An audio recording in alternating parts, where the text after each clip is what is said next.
I don't usually see movies that are poorly reviewed on Rotten Tomatoes. I know that might seem wrong, but life is short, and there is no time to waste on bad movies. However, I was not going to miss the chance to see Ryan Reynolds and Samuel L. Jackson in an action comedy with Gary Oldman as the villain. Who passes up that opportunity? Apparently a lot of reviewers would have you skip The Hitman's Bodyguard, but I thought it was a perfectly entertaining film that is worthy of at least a matinee ticket. August doesn't often offer the best movie options, and The Hitman's Bodyguard would probably be under more of my heavy scrutiny had it come out earlier in the summer, but anything worthy of a few chuckles and engaging action gets a pass with me. Reynolds stars as Michael Bryce, a bodyguard tasked with protecting a notorious hitman played by Samuel L. Jackson, who has information that will incriminate Vladislav Dukovich, played by Gary Oldman, an Eastern European dictator. I've gotta say, I was surprised by how much effort was put into this screenplay. The film initially struck me as a throwaway screenplay that would likely have a few chuckles and decent action, but there were quite a few heavy dramatic moments that create high stakes for the characters. The Hitman's Bodyguard also features romance that breaks from cliché and calls out screenplays that have moments of professed love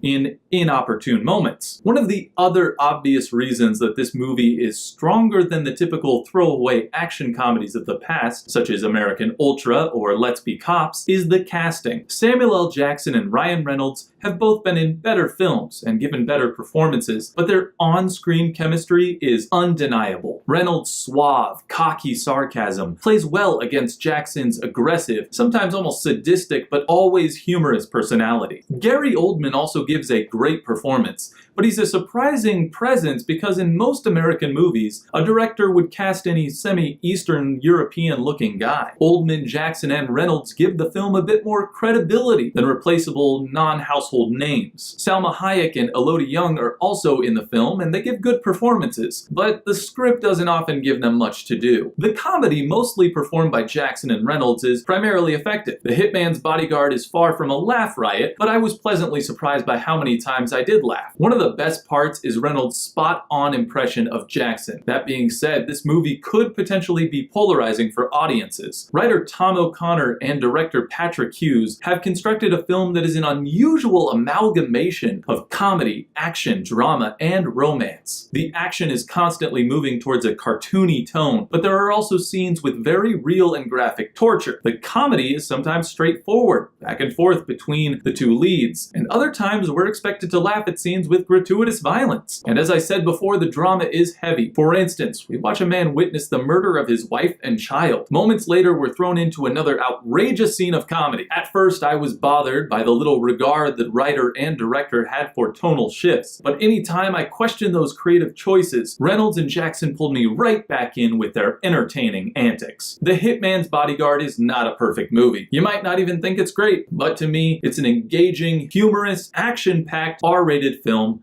that will hold me over just fine until we see Ryan Reynolds return in Deadpool 2.